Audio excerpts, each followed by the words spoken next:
नमस्कार बच्चों। Miscellaneous exercise विविध प्रश्नावली चल रही थी। चैप्टर 6 एप्लीकेशन ऑफ डेरिवेटिव्स की, यानी अवकलनों के अनुप्रयोग की। और प्रश्न नंबर 10 तक का मैं करा चुकी थी पिछले वीडियो में। प्रश्न नंबर 11 पे आते हैं। प्रश्न नंबर 11 कहता है कि एक खिड़की है। खिड़की किस तरह से है कि नीचे तो रेक्टेंगल यानी आयत बना हुआ है और उसके ऊपर सेमी सर्किल यानी अर्धवृत्त बना हुआ है। इस तरह से बना हुआ है कि पूरी खिड़की का जो पेरीमीटर है, यानी उसकी परिधि जो है या परिमाप कह लो, खिड़की का पूरा परिमाप, यानी खिड़की ऐसे बनी हुई है शेप में यहाँ से यहाँ तक, यानी ये प्लस ये प्लस ये प्लस ये वाली लाइन नहीं है, क्योंकि खिड़की ये पूरी खिड़की है यहाँ से यहाँ तक। तो ये 10 मीटर की लंबाई है। यानी अगर मैं यहाँ एक टेप लगाने लगूँ, यहाँ ऐसे लगेगी, फिर यहाँ लगेगी, फिर यहाँ लगेगी, फिर यहाँ लगेगी, तो ये पूरा पेरीमीटर बनेगा और इसका मतलब परिमाप बन जाएगा खिड़की का। और ये 10 मीटर दिया हुआ फिक्स्ड है। तो इसकी क्या डायमेंशन होनी चाहिए, यानी क्या लंबाई चौड़ाई और इसकी रेडियस होनी चाहिए, ताकि जो आपका इसमें इस खिड़की में ज़्यादा से ज़्यादा लाइट आ सके, प्रकाश आ सके। तो लाइट ज़्यादा से ज़्यादा तब आएगी जब इसका एरिया मैक्सिमम होगा, यानी जितना ज़्यादा खुली होगी खिड़की उतना ही ज़्यादा लाइट आएगी, यानी इसका जो क्षेत्रफल है वो मैक्सिमम हो। तो कुल मिलाकर ये बात आई कि हमें दिया है, हमने माना कि ये जो आयत है इसकी लंबाई x हो गई और चौड़ाई हो गई y। अब चूँकि ये इस लंबाई पर x पर क्या बना हुआ है, अर्धवृत्त बना है, तो जो आयत की लंबाई है वही अर्धवृत्त के लिए क्या बन गया, व्यास का काम कर गया। तो व्यास का ये जो आपका अर्धवृत्त है इसका रेडियस कितना हो गया, x/2, यानी त्रिज्या हो गई x/2, क्योंकि व्यास था x। तो अब जो हमें परिमाप दिया है, तो परिमाप हुआ y + y दोनों तरफ की side 2y plus x plus अर्ध परिधि, वृत्त की अर्ध परिधि 2πr होता है पूर्ण, तो πr रह गया और पाई और r कितना हो गया, x/2, राइट। तो ये हो गया 2y + x + पाई × x/2 बराबर 10। तो यहाँ से मैंने 2y का मान निकाल लिया, क्षेत्रफल में x और y आएगा तो y को रिप्लेस कर लेंगे, तो 10 - x - π/2, तो ये आपका 2y का मान आ गया। तो y कितना हो गया, 5 माइनस, और यहाँ 2 से भाग दे देंगे। अब आते हैं क्षेत्रफल पे। तो ये क्षेत्रफल कितना होगा, आयत का क्षेत्रफल प्लस अर्धवृत्त का क्षेत्रफल। तो आयत का क्षेत्रफल तो होता है लेंथ × ब्रेथ, यानी लंबाई गुणा चौड़ाई, तो लंबाई x चौड़ाई y। और अर्धवृत्त का क्षेत्रफल कितना होता है, ½ πr²। तो ½ पाई और r कितना था, x/2 का स्क्वायर। तो ये क्षेत्रफल x और y दो चर राशियों में है। तो यहाँ से y का मान निकाला हमने कितना, 2 से भाग देते हुए 5 - 1/2, और ये तो ये y रिप्लेस कर दिया, x ये रहा, और ये हो गया ये 4 दूनी 8 πx²। इसे गुणा करेंगे अंदर 5x, यहाँ से x बाहर निकाल लिया तो x इससे गुणा हुआ तो x², 1/2 1 + π/2, ये हो गया πx²/8। ये दोनों x² वाले पद हैं, इन दोनों में से -x² बाहर निकाला तो ये प्लस का हो गया, ये माइनस का, तो 1/2 + π/4, और ये माइनस का π/8। π/4 - π/8 बचा π/8। तो अब आपका बन गया 5x - x², 1/2 + π/8, ये गुणांक हो गया x² का। तो ये पूरा आपका क्षेत्रफल का फलन बन गया x के रूप में। अब महत्तम बताने के लिए एरिया महत्तम निकालना है। इसके लिए पहला डेरिवेटिव लिया a'(x), ये कितना हुआ 5, और x² का डिफरेंशियल 2x, और ये गुणांक ऐसे की ऐसे, इसको 0 रखेंगे तो 2 से मैंने इसको अंदर गुणा कर दिया, 2 से 1 कट कर 1 रह गया, ये रह गया 4, 2 से अंदर गुणा कर लिया था। तो इसका मतलब x 1 + π/4 कितना हुआ 5, एलसीएम लिया 4 + π, 4 + π नीचे चला गया, 4 ऊपर चला गया, 4 × 5 = 20, और 4 + π, तो x का मान आया 20/4 + π। अब सेकंड डेरिवेटिव निकालेंगे, तो सेकंड डेरिवेटिव यहीं से निकाल लेते हैं, चाहो तो यहाँ से निकाल लो, चाहो यहाँ से निकाल लो, एक ही बात है। तो मैंने यहाँ से सेकंड डेरिवेटिव निकाला, 5 का डिफ्रेंसिएशन हो गया 0, और x का डिफ्रेंसिएशन हुआ 1, तो ये माइनस साइन x का 1 हुआ, और ये गुणांक 1 + π/4 ऐसे के ऐसे। पाई आपका पता है, पाई/4 धनात्मक संख्या है, तो ये धनात्मक है, माइनस के साथ ये ऋणात्मक हो गई, यानी 0 से छोटी हो गई। अतः ए क्या हो गया, महत्तम हो गया। जब x कितना आया, यानी लंबाई जो है वो कितनी आई, 20/4 प्लस पाई। तो अब x का मान यहाँ रख कर हम y का मान निकालेंगे। तो 2y बराबर 10 माइनस x कॉमन निकाल के रखा, उसकी जगह x का मान 20/4 पाई, और यहाँ बचा था 1 प्लस पाई/2, ऐसे हम लेके बना 2 प्लस पाई/2। ये कैलकुलेशन अपने आप भी कर सकते हैं। 2 प्लस पाई/2, 2 से 10 पे कट गया। फिर यहाँ एलसीएम लिया 4 प्लस पाई का, तो हो गया 40 प्लस 10 पाई माइनस 20 माइनस 10 पाई। 10 पाई से कट गया, 40 माइनस 20 रह गया, 20/4 प्लस पाई मान हुआ y का। तो y का मान आया 10/4 प्लस पाई। ये था आपका प्रश्न नंबर 11। आएंगे प्रश्न नंबर 12 पर। प्रश्न नंबर 12 पे आइए।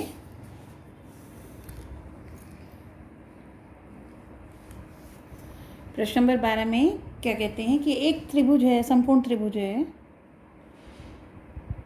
ABC, और उसके विकर्ण पर एक बिंदु है जिसका एक भुजा से दूरी A है, एक भुजा से दूरी B है। इस बिंदु P, यानी एक ये राइट ट्रायंगल है, और इस पर इसके विकर्ण पर कर्ण पर आपका कोई बिंदु P मान लिया। इस बिंदु की दूरी कैसे डालते हैं, 90 डिग्री, यानी इस बिंदु से इस रेखा पर 90 डिग्री। इस भुजा से दूरी A है, इस भुजा से दूरी B है, ये इसका मतलब ये 90 डिग्री, ये 90 डिग्री। तो हमने क्या किया, इसको थोड़ा ईज करने के लिए, आसान करने के लिए हमने कहा ये जो C 90 डिग्री था, ये तो हमने ओरिजिन मान लिया, आपका मूल बिंदु मान लिया, ये x एक्सिस होगी, और ये BC बन गई y एक्सिस।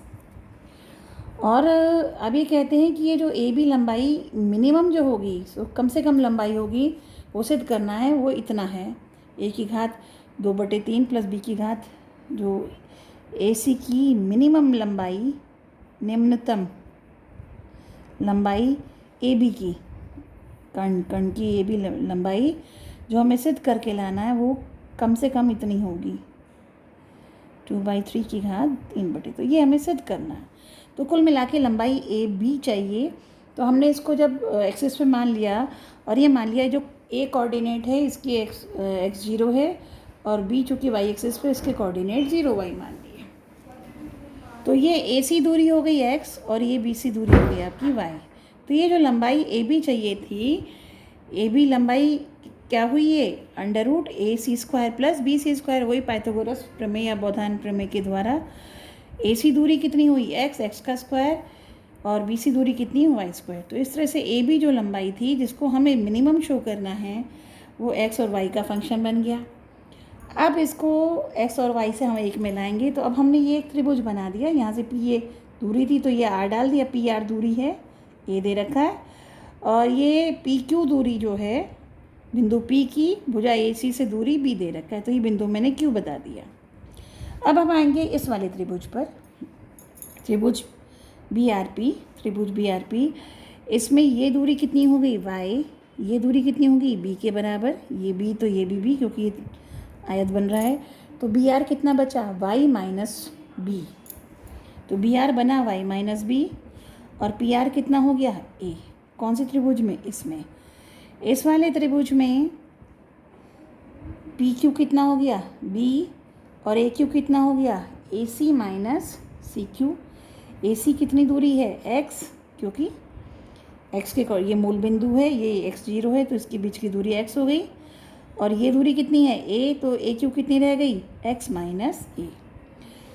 ये वाला त्रिभुज और ये वाला त्रिभुज में ये 90 डिग्री, ये 90 डिग्री, ये और ये पैरेलल है, तो ये और ये कोण बराबर, ये और ये पैरेलल है, तो ये और ये कोण बराबर संगत। तो दोनों की दोनों क्या हो गए, सिमिलर, यानी कैसे त्रिभुज हो गए, समांतर चतुर्भुज हो गए, सिमिलर ट्रायंगल्स हो गए, यानी दोनों की शेप समान है। जब दोनों त्रिभुज सिमिलर हो गए, तब इनकी भुजाओं का अनुपात बराबर होता है, तो B R upon P Q बराबर P R upon A Q, B R upon P Q बराबर P R upon A Q. B R हमने निकाला था Y minus B, P Q निकाला था बी, पी आर निकाला ए, और ये एक्स माइनस ए। तो यहाँ से ये हमारे पास एक रिलेशन एक्स और वाई में आ गया। यहाँ से वाई का मान निकाल लेंगे और वाई का मान यहाँ रखेंगे, तो वाई माइनस बी हो गया A B upon X minus A, B उधर चला गया। एलसीएम लेकर हमारे पास सॉल्व करके आया वाई का मान B X upon X minus A, जो कि हमने यहाँ रख दिया। तो ए बी जो अब है, जो लंबाई हमें निम्नतम शो करनी थी, वो हो गया एक्स के रूप में आ गया, वाई खत्म हो गया X square plus B square X square upon X minus A का होल स्क्वायर। अब चूंकि अंडर रूट आ रहा है, चाहे तो आप डायरेक्ट कर सकते हैं, लेकिन हमने अभी तक इतने क्वेश्चन किए कि अगर ए भी निम्नतम है तो उसका वर्ग भी निम्नतम होगा। तो फंक्शन एफ एक्स मान लिया जो बी का वर्ग है, तो X square plus B square X square upon X minus A का होल स्क्वायर। अब हम बात करते हैं एफ डैश एक्स, निकालते हैं, तो ये 2x हो गया, और ये हमने बी स्क्वायर बाहर रखा, यहाँ डिवीजन का रूल लगाया, 2x एक्स माइनस ए का whole square minus X square, नीचे वाले का differential 2x minus A upon X minus A का पावर 4, ऊपर से x माइनस ए कॉमन निकल गया, नीचे घात 3 रह गई, और ये खुलने के बाद आपके पास कट पिट कर ये रह गया 2x minus 2 A B square X upon X minus A की घात 3। ये आपका फर्स्ट डिफरेंशियल रह गया, इसको ज़ीरो रखा आपने। अब एफ डैश एक्स को जब ज़ीरो रखेंगे तो ये आपका, यहाँ से हमने 2x बाहर निकाल लिया इधर, और एलसीएम लिया एक्स माइनस ए की घात 3 माइनस ए बी का square upon X minus A की घात 3 को ज़ीरो रखा, तो या तो x जीरो होगा, x जीरो हो नहीं सकता, क्योंकि अगर x जीरो हुआ तो a c कोऑर्डिनेट पे आ जाएगा, तो ये त्रिभुज नहीं बन सकता, तो x जीरो नहीं हो सकता। इसका मतलब x माइनस ए की घात 3 बराबर ए बी स्क्वायर हुआ, तो x माइनस ए क्या हो गया, ए बी स्क्वायर की घात 1/3, तो x का मान आया a plus A B square की घात 1/3, तो x का ये मान आपका आ रहा है। अब इसका हम, ये आपका फंक्शन था, यहाँ पर इसका सेकंड डेरिवेटिव लेंगे, तो सेकंड डेरिवेटिव देखेंगे आप, एफ डैश एक्स ये आ रहा है, इसका सेकंड डेरिवेटिव, तो 2x का 2 माइनस 2a स्क्वायर बी बाहर। अब x upon X minus A की घात 3 पर आपने क्या लगाया, डिवीजन रूल लगाया, भाग का नियम लगाया, तो x का डिफरेंशियल 1 नीचे वाला ऐसे की ऐसे माइनस x ऐसे की ऐसे, और इसका differential 3 into x minus A की घात 2 बटे नीचे घात हो गई 6, दोगुना हो गई इसकी। अब ऊपर से x माइनस ए की घात 2 आपने बाहर निकाल लिया इसमें से, यहाँ बचा x माइनस ए, यहाँ बचा माइनस 3x, 2ab स्क्वायर बाहर था, घात रह गई 4, तो ये हो गया 2 माइनस 2ab स्क्वायर, और ये हो गया माइनस 2x माइनस से ऊपर, और x माइनस ए की घात 2 कट की यहाँ रह गई 4, राइट। तो आपका ये सेकंड डेरिवेटिव आ गया। अब कहने की बात यह है कि x हमेशा 0 से बड़ा होगा, हम पहले ही बता चुके हैं, x जो था ये लंबाई है, और अगर ये लंबाई धनात्मक है तो x 0 से बड़ा होगा, अगर x 0 से बड़ा है तो ये पॉजिटिव रहेगा, ये घात वैसे भी 4 है, ये हमेशा ही 0 से बड़ा होगा, और x a के बराबर नहीं होगा, क्योंकि अगर x a के बराबर होता है तो ये बिंदु यहाँ पहुँच जाता है, तो ये बिंदु बीच में कहीं है, तब इसकी दूरी b 0 हो जाएगा, तो ये संभव नहीं है। इसलिए कुल मिलाकर ये हमेशा धनात्मक रहेगा, ये भी धनात्मक, तो ये पूरा की पूरा सेकंड डेरिवेटिव धनात्मक रहेगा, मान रखने की आवश्यकता नहीं, यहीं से ये पता चल जाता है। बस हमें ये देखना है कि ये धनात्मक या ऋणात्मक, एक्चुअली मान नहीं निकालना। तो इसका मतलब f निम्नतम हो गया, अगर f निम्नतम है तब ab भी निम्नतम होगा, जब x का मान क्या होगा ये, और ab आपने कितना निकाला था, ab आपने ये निकाला था, यहाँ से भी x स्क्वायर अगर मैं बाहर निकालूँ तो ये हो गया x, और यह हो गया 1 plus B square upon X minus A का होल स्क्वायर। तो ये बनाते हुए मैंने एक्स स्क्वायर को बाहर निकाल लिया और एक्स यहाँ निकाल दिया। तो अब आप देखेंगे एक्स के स्थान पे रखा मैंने ये मान a plus A B square की घात 1/2 1 प्लस बी स्क्वायर, और x माइनस 1 की जगह हमने ये रख दिया सीधा, x माइनस ए का मान रख दिया, ना कि x का, क्योंकि x माइनस ए पता तो ये कैलकुलेशन बचाने के लिए। तो x माइनस ए की जगह कि b स्क्वायर की घात 1/3, और चूँकि x माइनस ए का स्क्वायर था तो ये वाला स्क्वायर यहाँ, तो ये हो गया a की घात 2/3 और b की घात 2 दूनी 4/3, ये हो गया। फिर एलसीएम ले लिया तो a की घात 2/3 प्लस b की घात 4/3 प्लस b स्क्वायर, और ये जब अंडर रूट के अंदर था तो ये स्क्वायर और अंडर रूट ख़त्म होकर ये नीचे रह गया, ए बी स्क्वायर की घात 1/3 और ये ए की घात 1/3, बी की घात 2/3, ये आ गया आपका, राइट। अब हमें जो चाहिए था उसी से अंदाज़ा लगाया हमने, तो हमने यहाँ से, क्योंकि नीचे कुछ नहीं है जो हमें चाहिए तो ये कटना चाहिए, तो यहाँ से ए की घात 1/3 बाहर निकाला, ये बचा ए की घात 2/3, यहाँ बचा बी की घात 2/3, और इसमें अंडर रूट का बना दिया घात 1/2, और इस पूरे में से बी की घात 4/3 बाहर निकाला। अभी निकाला नहीं, अंदर से ही कॉमन निकाला, मतलब अभी ये अंडर रूट के अंदर है, इसका मतलब है अभी अंडर रूट के अंदर ही है। इसे आप यूँ भी कर सकते हैं, ये लो ये, और इसका मतलब भी ये। अब आपको और अच्छे से समझ आएगा। तो इसकी बी की घात 4/3 अंडर रूट के साथ ये रही, तो यहाँ बचा ए की घात 2/3 और यहाँ बचा बी स्क्वायर में से क्या, जब आप 4/3 निकाल रहे हो तो क्या होगा, 2 - 4/3, तो ये बन गया बी की घात 2/3, ए की घात 2/3, इस अंडर रूट का बना 1/2। ये बी की घात 4/3 की घात अंडर रूट थी, यानी 1/2 था, तो ये रह गया बी की घात 2/3। तो बी की घात 2/3 यहाँ लिख दिया, ए की घात 1/3, ए की घात 2/3 प्लस बी की घात 2/3, नीचे ए की घात 1/3, बी की घात 2/3, ये पूरा इससे कट गया। अब ये पावर 1 है, ये पावर 1/2 है, टोटल पावर 3/2 होगी, और यही आपको सिद्ध करना था। तो ये था आपका प्रश्न नंबर 12। आएंगे प्रश्न नंबर 13 पर। आते हैं प्रश्न नंबर 13 पर। प्रश्न नंबर 13 में फलन है f(x) = x - 2 की घात 4 x + 1 की घात 3, और इस पे बोला है कि स्थानीय निम्नतम बिंदु, तीन पार्ट हैं इसकी, स्थानीय उच्चतम बिंदु और पॉइंट ऑफ इन्फ्लेक्शन, यानी वो बिंदु ना उच्चतम ना निम्नतम अगर कोई हैं तो ये ढूंढने हैं आपको, ना निम्नतम ना निम्नतम ना उच्चतम। तो स्थानीय बिंदु, स्थानीय उच्चतम, स्थानीय निम्नतम, या कोई बिंदु ऐसा हो जिस पे ना तो उच्चतम हो ना निम्नतम हो, जिसे हम पॉइंट ऑफ इन्फ्लेक्शन कहते हैं। उसके लिए इस क्वेश्चन में पूछा कि किन बिंदुओं पर ये उच्चतम है, किस पे निम्नतम है। स्थानीय उच्चतम, स्थानीय निम्नतम की बात हो रही है। मैं तुम्हें स्थानीय के बारे में अच्छे से बता चुकी हूँ। तो सबसे पहला काम तो हमारा फर्स्ट डेरिवेटिव लेना ही है। तो फर्स्ट डेरिवेटिव में यहाँ प्रोडक्ट रूल लगाया, इसका 4x - 2 की घात 3 और फिर इसका डिफरेंशियल 1, ये वाला ऐसे की ऐसे रखा, प्लस ये वाला ऐसे की ऐसे, और इसका डिफरेंशियल 3 × x + 1 की घात 2 रह गया, और x का डिफरेंशियल 1 है।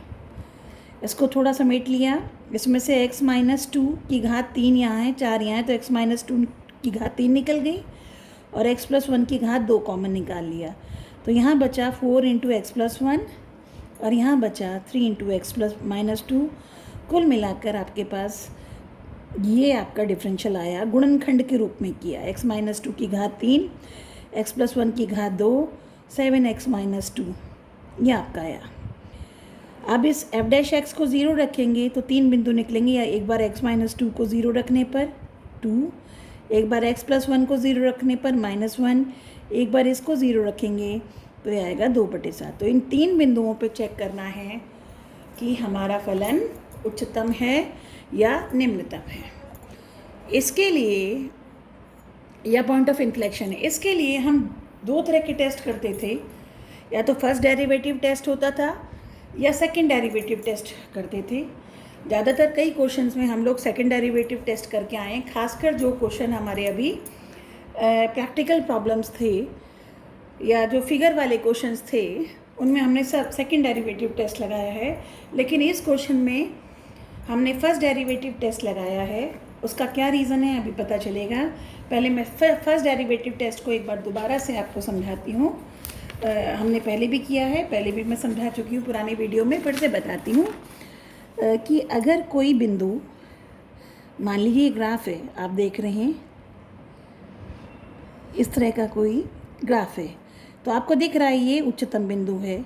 अगर ये उच्चतम बिंदु है तो इससे पहले इसके बिल्कुल पास वाले बिंदुओं पर कहीं भी अगर हम टेंजेंट ड्रॉ करेंगे, इससे नीचे तक के जहाँ से ये बढ़ना, मतलब उच्चतम बिंदु है, इसका मतलब इससे पहले वाले बिंदुओं पर उसके जो आपका y का मान है बढ़ता आया है, यानी इंक्रीजिंग फंक्शन है, यानी उस पर dy/dx कहीं भी आप किसी भी बिंदु पर अगर टेंजेंट ड्रॉ करेंगे तो वो टेंजेंट जो कोण बनाएगा वो 90 से नीचे होगा। इसका मतलब 10 का मान पॉजिटिव होगा, यानी dy/dx क्या होगा, धनात्मक होगा अगर ये उच्चतम बिंदु है। और इसके जस्ट स्थान, मतलब अगर ये x बराबर a की बात कर रहे हैं हम, उच्चतम बिंदु अगर है तो a से जस्ट बड़े पॉइंट पर अगर आप कहीं भी आप dy/dx ड्रॉ, मतलब टेंजेंट ड्रॉ करेंगे, यानी dy तो उसका स्लोप जो होगा वो क्या आएगा, माइनस में आएगा। तो अगर उच्चतम बिंदु है तो मान लीजिए x बराबर a उच्चतम बिंदु है, तो उच्चतम बिंदु पर से पहले यानी a-h बिंदुओं पर, a-h का मतलब h बहुत छोटी संख्या है, a से छोटी संख्या यानी a के बेहद नज़दीक पर उससे छोटे वाले बिंदुओं पर आपका डेरिवेटिव क्या आएगा, प्लस का आएगा। और उससे अगले वाले बिंदुओं पर डेरिवेटिव a+h पर क्या आएगा, डेरिवेटिव निगेटिव आएगा। तो वो बिंदु आपका उच्चतम बिंदु कहलाता है। अगर ये निम्नतम बिंदु होता जैसे कि ये, तो अगर ये बिंदु लेट सपोज b है तो b पर, b से छोटे बिंदुओं के लिए जहाँ भी dy/dx है वो निगेटिव आएगा, और b से बड़े बिंदुओं के लिए dy/dx क्या आएगा, पॉजिटिव आएगा। तो कहने का मतलब अगर उच्चतम बिंदु है,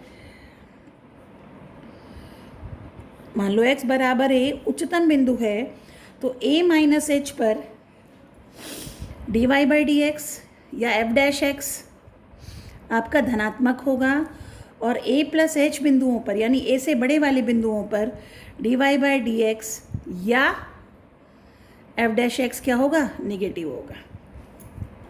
और अगर आपका x बराबर a निम्नतम बिंदु है,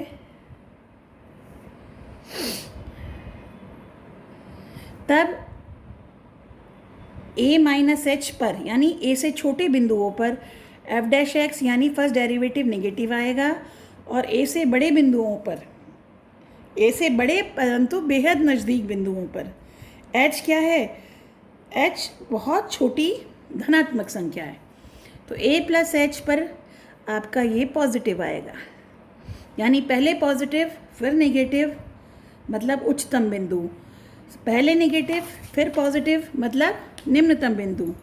लेकिन अगर x बराबर a पर a से छोटे बिंदुओं पर भी नेगेटिव है और a से बड़े बिंदुओं पे भी नेगेटिव है, या फिर a से छोटे बिंदुओं पर भी पॉजिटिव है और a से बड़े बिंदुओं पे भी पॉजिटिव है, यानी दोनों तरफ पॉजिटिव या दोनों तरफ नेगेटिव होता है, तो वो बिंदु ऐसा होता है, ना उच्चतम होता है ना निम्नतम होता है, उसे हम पॉइंट ऑफ इन्फ्लेक्शन कहते हैं।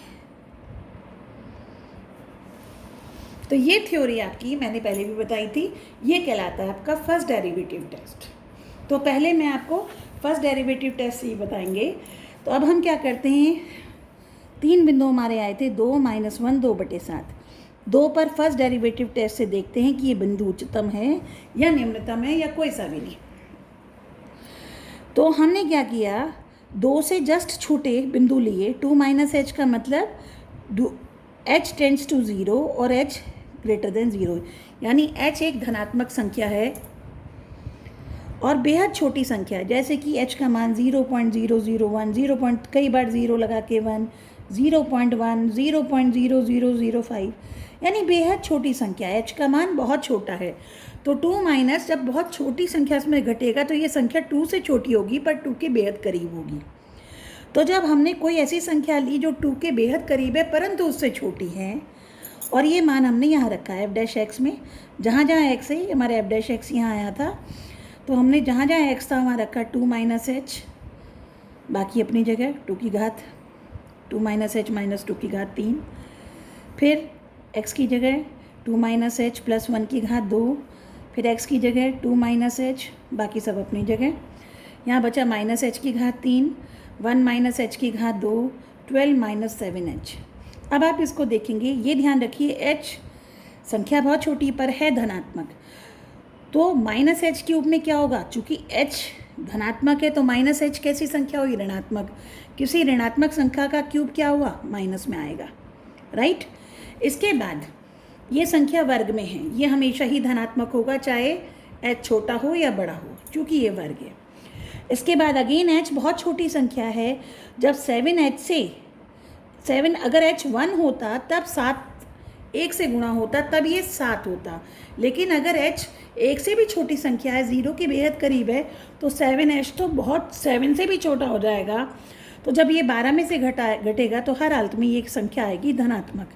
तो ये संख्या धनात्मक, ये संख्या धनात्मक, ये ऋणात्मक, तो कुल मिला के माइनस गुणा प्लस क्या रह जाएगा, माइनस की संख्या, यानी ये संख्या कैसी आएगी, नेगेटिव 0 से छोटी। तो एफ डैश एक्स क्या आएगा, 0 से छोटा, नेगेटिव आएगा। इसके बाद हम बात करते हैं 2 से जस्ट बड़ी संख्या। ये छोटी संख्या के लिए, अब 2 से बड़ी संख्या पर 2 के बेहद नज़दीक, h ग्रेटर देन 0 यानी धनात्मक है, तो 2 प्लस एच कैसी संख्या होगी, 2 से बड़ी, क्योंकि h क्या है, धनात्मक है। और बहुत छोटी संख्या यानी h टेंड्स टू 0, तो 2 प्लस एच। अब यहाँ 2 प्लस एच रखेंगे, 2 प्लस एच 2 प्लस एच, यहाँ रखने पर यह आया h की पावर 3, 3 प्लस एच की घात 2, और यह आया 14 प्लस 7h, 7 दूनी 14 माइनस 2, यानी ये आया 12 प्लस 7h, गलत कर दिया। क्लियरली देखने में, क्योंकि h धनात्मक संख्या है तो ये हर हालत में क्या होगा, धनात्मक होगा। तो एफ डैश एक्स क्या होगा, धनात्मक होगा। तो x बराबर 2 से पहले जो dy बाई डी एक्स आ रहा था वो नेगेटिव, बाद में पॉजिटिव, जब पहले नेगेटिव बाद में पॉजिटिव, तो वो बिंदु क्या होता है, स्थानीय निम्नतम बिंदु होता है। x बराबर 2 पर फलन आपका कैसा होगा, स्थानीय निम्नतम होगा, राइट। अब आते हैं x बराबर -1 पर, दूसरे पॉइंट पर। फिर हमने अब -1 से छोटी संख्या -1 से बड़ी संख्या पर करेंगे, तो फिर हमने एक धनात्मक संख्या ली बट टेंड्स टू 0, मतलब बेहद छोटी। तो अब हम संख्या ले रहे हैं -1 माइनस एच, कैसी संख्या है, -1 के पास परंतु उससे छोटी संख्या है। यहाँ रखेंगे इसका मान x की जगह -1 माइनस एच माइनस 2 की घात 3 minus H 1 minus H plus 1 की घात 2, 7 -1 माइनस एच -2, ये हो गया -3 माइनस एच, माइनस कॉमन निकला, माइनस बाहर आ गया, h प्लस 3 की घात 3, ये वर्ग होगा ही, 1 से 1 कट गया। और यहाँ पर यह आया -7 -2 -9 -7h, इसमें से माइनस कॉमन निकाला तो 9 प्लस 7h आया, ये माइनस प्लस हो गए, आपके पास आया h प्लस 3 की power 3, h square 9 plus 7h। h आपकी धनात्मक संख्या है, तो ये धनात्मक, इनका योग धनात्मक की घात 3 भी धनात्मक, ये भी धनात्मक, ये भी धनात्मक, तीनों का प्रोडक्ट अगर पॉजिटिव है तो एफ डैश एक्स भी 0 से बड़ा आएगा। अब हम करेंगे -1 के करीब परंतु उससे बड़ी संख्या, यानी -1 से बड़ी संख्या, तो -1 में प्लस h करने पर -1 से बड़ी संख्या आएगी। इसी तरह से यहाँ रखेंगे तो x के स्थान पे -1 प्लस h -2, x के स्थान पे -1 प्लस h प्लस 1 की घात 2, और यहाँ -1 प्लस h -2 रख कर यह आया h -3 की घात 2, h की घात 2, 7h -9। h करीब 0 पॉइंट समथिंग है, तो डेफिनेटली 3 से बहुत छोटी है, तो ये संख्या क्या है, नेगेटिव, ये हमेशा धनात्मक होगी। h 1 से भी छोटी संख्या है तो 7h 7 से भी छोटी संख्या होगी, जब 7h 7 से भी छोटी संख्या होगी, या 7 भी मान लो मैं एकदम मोस्ट, तो 60 में से 9 घटे, ये माइनस, तो ये भी माइनस में आ रहा है, ये भी माइनस में आ रहा है। दोनों नेगेटिव आने से टोटल माइनस इंटू माइनस क्या आएगा, प्लस। तो ये संख्या, ये भी क्या होगा, 0 से बड़ा। तो वही बताया h-3 भी 0 से छोटा आ रहा है और उसकी घात भी 0 से छोटी होगी और ये संख्या भी 0 से छोटी है, इसलिए f' भी क्या आएगा, 0 से बड़ा, धनात्मक। 2 माइनस गुणा होके प्लस हो जाएंगे। तो कहने का मतलब -1 से बड़ी, बिल्कुल पास वाली बड़ी संख्या हो या छोटी संख्या हो, दोनों पे आपका जो डेरिवेटिव क्या आ रहा है, धनात्मक आ रहा है। जब दोनों तरफ, किसी संख्या के दोनों तरफ फर्स्ट डेरिवेटिव आपका धनात्मक या ऋणात्मक दोनों तरफ होता है, तो उस बिंदु पर ना उच्चतम होता है ना निम्नतम होता है। तो ये आपका x बराबर -1 की बात थी। अब करते हैं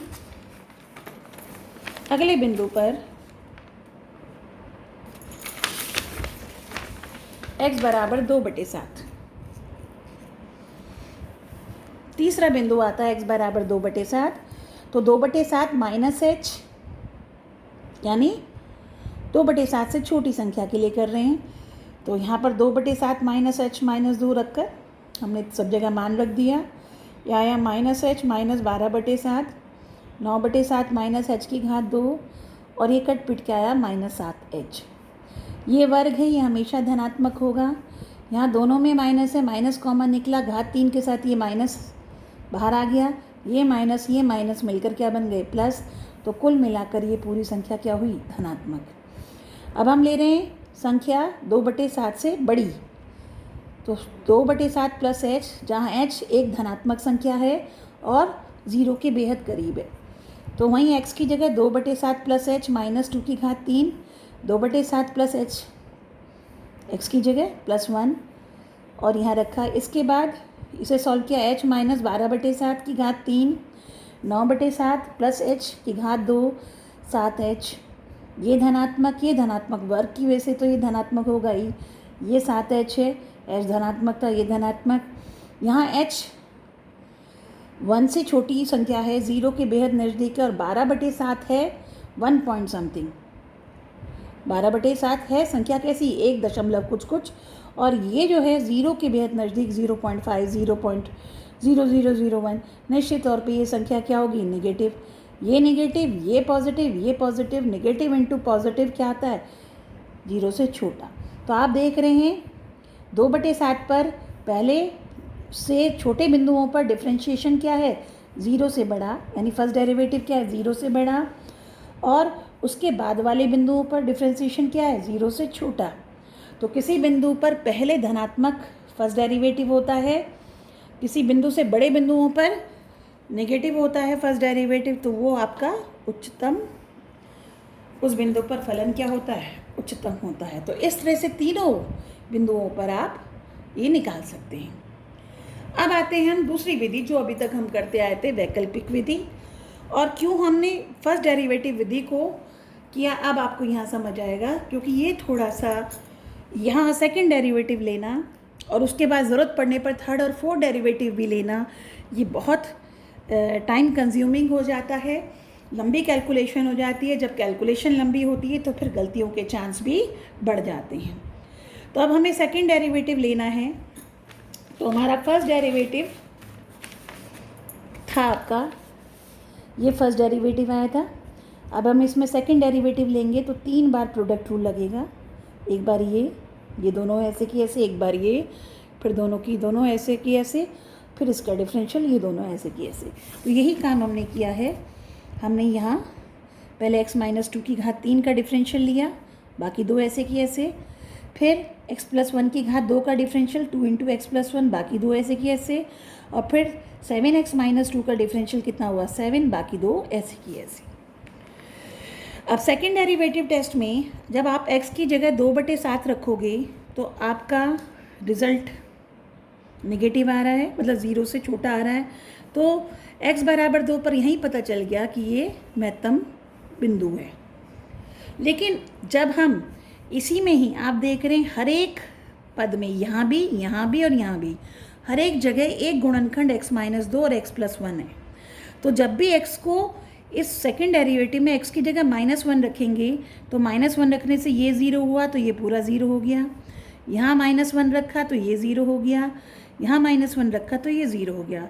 तो थर्ड डेरिवेटिव क्या आ गया, सेकंड डेरिवेटिव क्या आ गया, -1 पे 0। इसी तरह से अगर 2 पर निकालते हैं, x बराबर 2 पर निकालते हैं तो हर एक पद में x-2 है। तो जब भी x को 2 रखेंगे ये भी धनात्मक 0 हो जाएगा। तो कहने का मतलब x बराबर -1 रखने पर या x बराबर 2 रखने पर आपका सेकंड डेरिवेटिव जो है वो 0 आ गया। जब सेकंड डेरिवेटिव 0 आ जाता है तब आप ये नहीं बता सकते कि वो बिंदु उच्चतम है या निम्नतम है या फिर वो कोई सा भी नहीं है। उसके लिए हमें थर्ड डेरिवेटिव निकालना पड़ता है। अब क्या है थर्ड डेरिवेटिव, इसको निकालना अगर यहाँ प्रोडक्ट रूल लगाएं कितना, ये बहुत टीडियस काम हो जाता है फॉर दैट। इसीलिए अब मैंने क्या किया, इसमें से सब में से x-2 की घात 2 कॉमन निकाल लिया, क्योंकि x-2 की घात 2 यहाँ है, x-2 की घात 3 यहाँ है, x-2 की घात 3 यहाँ है, तो x-2 की घात 2 बाहर निकल जाएगी। इसी तरह से x+1 की घात 2 यहाँ पर है, 1 यहाँ पर है, 2 यहाँ पर, तो x+1 1 बाहर निकल जाएगा।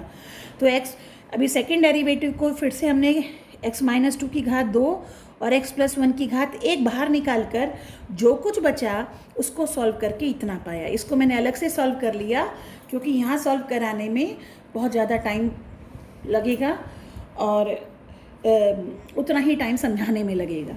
तो सिर्फ सिंपल है कि आपने इसे निकाला, बाकी जो बचा उसे काट पीट कर आपका कैलकुलेट करके आपके पास सिर्फ इतना बचा। तो ये सेकंड डेरिवेटिव आया इसे सॉल्व करके। अब इसमें सेकंड डेरिवेटिव में जब थर्ड डेरिवेटिव लेंगे इस सेकंड डेरिवेटिव से तो 1 2 3 प्रोडक्ट्स हैं, फिर प्रोडक्ट रूल लगेगा, एक बार इसका, दूसरी बार में इसका, तीसरी बार में इसका। तो पहले इसका डिफरेंशियल लिया 2x-2 x+1 और ये वाला ऐसे की ऐसे, प्लस दूसरे x-2 की घात ऐसे की ऐसे, x+1 का डिफरेंशियल 1 और ये वाला ऐसे की ऐसे, फिर इसके बाद ये दोनों ऐसे की ऐसे और इसका 84x-25। यह आया आपका थर्ड डिफरेंशियल। थर्ड डिफरेंशियल में जब आपने x की जगह -1 रखा, अब -1 रखने पर आप पाएंगे कि यहाँ इस वाले में x+1 एक गुणनखंड है, तो यहाँ जैसे x को -1 रखेंगे इधर या इधर कुछ भी हो ये इसको 0 कर देगा। ऐसे x को यहाँ -1 रखेंगे तो ये इसको 0 कर देगा, और जब फिर यहाँ पर x को -1 रखेंगे तो ये -1 -2, मतलब ये कहने का मतलब ये -1 -2 -3 की घात 2 और यहाँ रखने पर यानी ये कुल मिलाकर 0 नहीं आएगा। इसका कैलकुलेशन मैंने अलग कर लिया था, या आप मोटा मोटा कैलकुलेट कर सकते हैं। ये 0 हो गया, ये 0 हो गया, -3 की पावर 2 और -1 की पावर 2 यानी 42 प्लस 25 -12, तो ये भी कभी 0 नहीं होगा, ये भी 0 नहीं होगा, अल्टीमेटली ये 0 नहीं होगा। यानी थर्ड डेरिवेटिव -1 पर 0 नहीं हो रहा। जब थर्ड डेरिवेटिव सेकंड डेरिवेटिव 0 आ रहा है, फर्स्ट डेरिवेटिव 0 आ रहा है, फर्स्ट डेरिवेटिव तो खैर 0 रखा ही था, तो फर्स्ट डेरिवेटिव 0 आ रहा है, सेकंड डेरिवेटिव 0 है, पर थर्ड डेरिवेटिव जब 0 नहीं आता तो उस बिंदु पर फलन ना उच्चतम होता ना निम्नतम होता। तो इस वजह से -1 पर ना ये उच्चतम होगा ना निम्नतम होगा। लेकिन जब आप x बराबर 2 पर चेक करेंगे थर्ड डेरिवेटिव, तो हर एक पद में इसमें भी इसमें भी इसमें भी x-2 एक गुणनखंड है, तो जैसे ही x को 2 रखेंगे तो ये भी 0 हो जाएगा, ये भी 0 हो जाएगा, ये भी 0 हो, तो थर्ड डेरिवेटिव इसमें 0 आ जाएगा। जब थर्ड डेरिवेटिव भी 0 आ जाता है फिर हम फोर्थ डेरिवेटिव को चेक करते हैं, तो फोर्थ डेरिवेटिव निकालना पड़ेगा। अगर फोर्थ डेरिवेटिव धनात्मक आता है तो जैसे हम सेकंड डेरिवेटिव टेस्ट करते थे ठीक उसी तरह से, जैसे सेकंड डेरिवेटिव आपका धनात्मक होता था तो फलन निम्नतम होता था, ऋणात्मक होता तो फलन उच्चतम होगा। इसी तरह से फोर्थ डेरिवेटिव में अगर धनात्मक आता है तो फलन निम्नतम होगा, अगर ऋणात्मक आता है तो फिर निम्नतम होगा। तो अब थर्ड डेरिवेटिव आपका ये था।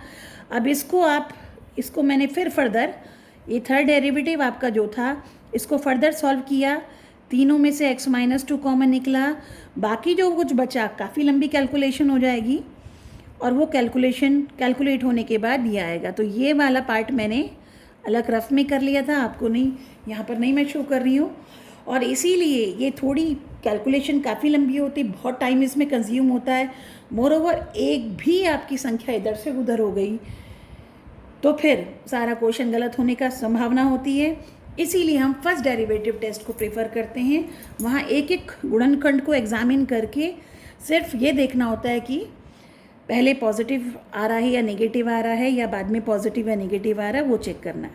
तो खैर यहाँ करते करते अब हमने ये थर्ड डेरिवेटिव जो लिया था इसी में x-2 बाहर निकाला, बाकी जो कुछ बचा उसे खोल कर और सबको ऐड या माइनस करके जो भी हुआ हमारे पास, ये थर्ड डेरिवेटिव फैक्टर फॉर्म में आया। अब जब हम फोर्थ डेरिवेटिव लेंगे इसका, तो फोर्थ डेरिवेटिव 1 2 3 4 4 डेरिवेटिव ले रहे हैं। तो पहले x-2 का डिफरेंशियल लेंगे, ये वाला ऐसे की ऐसे, तो x-2 का डिफरेंशियल 1 हुआ, ये वाला ऐसे की ऐसे, प्लस अब x-2 ऐसे के ऐसे, और इसका डिफरेंशियल मैंने लिया नहीं, सिर्फ लिख दिया कि dy/dx का डिफरेंशियल, क्योंकि जब 4 डेरिवेटिव में x की जगह 2 रखूँगी, डिफरेंशियल कुछ भी आए, यहाँ 2 - 2 ये 0 हो जाएगा, 0 गुणा एनीथिंग गोज 0, तो ये पूरा 0 हो जाएगा, तो डिफरेंशियल निकालने की ज़रूरत नहीं है पड़ेगी। और आप जब यहाँ पर x की जगह 2 का मान रखा, तो आप देख रहे हैं 2 की घात 3 गुणा 210, सारे 3 पॉजिटिव पद हैं बड़े वाले, और ये छोटा पद है, ये इससे छोटा है। मोरओवर 2 की घात 2, 2 की घात 3 से छोटा है। तो यहीं से अंदाज़ा लग रहा है, एग्जैक्टली आपको इसे कैलकुलेट करके दिखाने की ज़रूरत नहीं है, सिर्फ ये देखना ये धनात्मक आ रहा है ऋणात्मक आ रहा है। तो ये क्या आ रहा है, धनात्मक।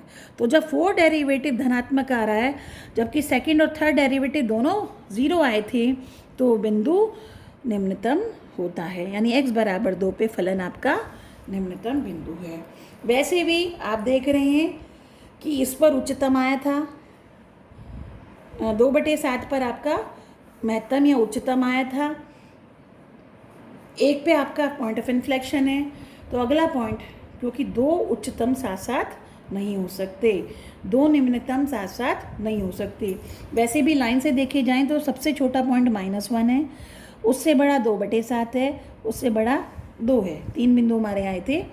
तो सबसे पहले कायदे में -1 पे चेक करते, ये पॉइंट इन्फ्लेक्शन आ गया। 2/7 पर हम पहले बता चुके हैं क्या हुआ, उच्चतम। तो ये अपने आप ही आपको पता होना चाहिए कि क्या होगा, निम्नतम। पर चूँकि आप शो करके दिखाएंगे तो ये मेथड दिखाना पड़ेगा, आपको एक्सप्लेनेशन देना पड़ेगा, लेकिन रिजल्ट आपको ये ध्यान रखना कि दोनों धनात्मक, दोनों ही उच्चतम या दोनों ही निम्नतम एक साथ नहीं हो सकते, क्योंकि कोई भी 2 बिंदु उच्चतम स्थानीय उच्चतम साथ साथ संभव नहीं है। तो ये था आपका प्रश्न नंबर 13। मैंने दोनों मेथड बता दिए, जो आपको समझ आए वो करो, और ज़्यादा प्रेफरेबल मुझे फर्स्ट लगता है, फर्स्ट डेरिवेटिव टेस्ट से, क्योंकि उसमें कैलकुलेशन कम है और कम टाइम में यही क्वेश्चन आपका हो जाएगा। तो ये 3 क्वेश्चन मैंने आपको बताए, क्योंकि इसमें काफ़ी टाइम लग गया इसी क्वेश्चन को समझाने में। तो ये तीनों क्वेश्चन आप कीजिए, अगली वीडियो में मैं बाकी क्वेश्चन डालूँगी। Thank you.